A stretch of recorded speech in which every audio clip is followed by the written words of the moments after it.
नमस्कार भक्तों, आज मैं आपके लिए बृहस्पतिवार व्रत कथा लेकर आई हूँ और उसके व्रत की विधि भी बताती हूँ, जो इस प्रकार है। इस दिन बृहस्पति भगवान की पूजा होती है।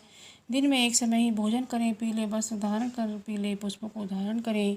भोजन भी चने की दाल का होना चाहिए, नमक नहीं खाना चाहिए। पीले रंग का फूल, चने की दाल, पीले वस्त्र तथा पीले चंदन से पूजन करना चाहिए। पूजन के पश्चात कथा सुननी चाहिए।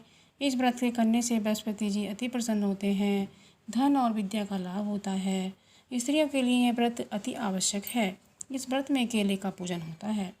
बृहस्पतिवार व्रत कथा। किसी गांव में एक साहूकार रहता था, जिसके घर में अन्न, वस्त्र और धन की कोई कमी नहीं थी, परंतु उसकी स्त्री बहुत ही कृपण थी। किसी भिक्षार्थी को भिक्षा नहीं देती थी, सारे दिन घर के काम काज में लगी रहती। एक समय एक साधु महात्मा बृहस्पतिवार के दिन उसके द्वार पर आए और भिक्षा की याचना की। स्त्री उस समय घर के आंगन को लीप रही थी। इस कारण साधु महाराज से कहने लगी कि महाराज, इस समय तो मैं लीप रही हूँ, आपको कुछ नहीं दे सकती, फिर किसी अवकाश के समय आना। साधु महात्मा खाली हाथ चले गए। कुछ दिन के पश्चात वही साधु महाराज आए। उसी तरह भिक्षा मांगी। साहूकार ने उस समय लड़कियों को खिला रही थी। कहने लगी, महाराज मैं क्या करूँ, अवकाश नहीं है, इसलिए आपको भिक्षा नहीं दे सकती। तीसरी बार महात्मा आए तो उसने उसे उसी तरह से टालना चाहा, परंतु महात्मा जी कहने लगे, यदि तुमको बिल्कुल ही अवकाश हो जाए तो आप मुझको भिक्षा दोगी। साहूकारनी कहने लगी, हाँ महाराज, यदि ऐसा हो जाए तो आपकी बहुत कृपा होगी। साधु महात्मा जी कहने लगे कि अच्छा, मैं एक उपाय बताता हूँ। तुम बृहस्पतिवार को दिन चढ़े पर उठो और सारे घर में झाड़ू लगाकर एक तरफ कोने में जमा करके रख दो। घर में चौका इत्यादि मत लगाओ। फिर स्नान आदि करके घर वालों से कह दो उस दिन सब हजामत अवश्य बनवाएं। रसोई बनाकर चूल्हे के पीछे रखा करो, सामने कभी न रखो। सायंकाल को अंधेरा होने के बाद दीपक जलाया करो तथा बृहस्पतिवार को पीले वस्त्र कभी मत धारण करो, न पीले रंग की चीज़ों का भोजन करो। यदि ऐसा करोगे तो तुमको घर का कोई काम नहीं करना पड़ेगा।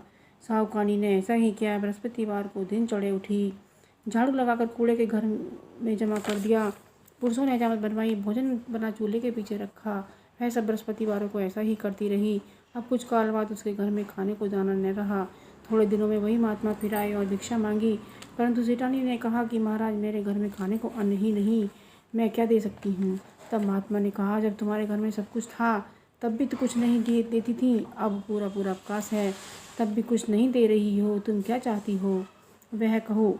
तब सेठानी ने हाथ जोड़कर प्रार्थना की, महाराज अब कोई ऐसा उपाय बताओ कि मेरे घर में पहले जैसा धन धान्य हो जाए। अब मैं प्रतिज्ञा करती हूँ कि अवश्य मैं ऐसा, आप वैसा कहेंगे वैसा ही करूँगी। तब महात्मा जी ने कहा, बृहस्पतिवार को प्रातःकाल उठकर स्नान आदि से निवृत्त हो, घर को गौ के गोबर से लीपो तथा घर के पुरुष हजामत न बनवाएं, कर बुध या शुक्रवार को बनवाएं। भूखों को अन्न जल देती रहा करो। ठीक सायंकाल दीपक जलाओ। यदि ऐसा करोगी तो तुम्हारी सब मनोकामनाएं भगवान बृहस्पति जी की कृपा से पूर्ण होंगी। सेठानी ने ऐसा ही किया और घर के आंगन में धन धान्य से वैसा ही हो गया जैसे कि पहले था। इस प्रकार भगवान बृहस्पति की कृपा से अनेक प्रकार के सुख भोग कर दीर्घ काल तक जीवित रही। बोलो बृहस्पति भगवान की जय, विष्णु भगवान की जय।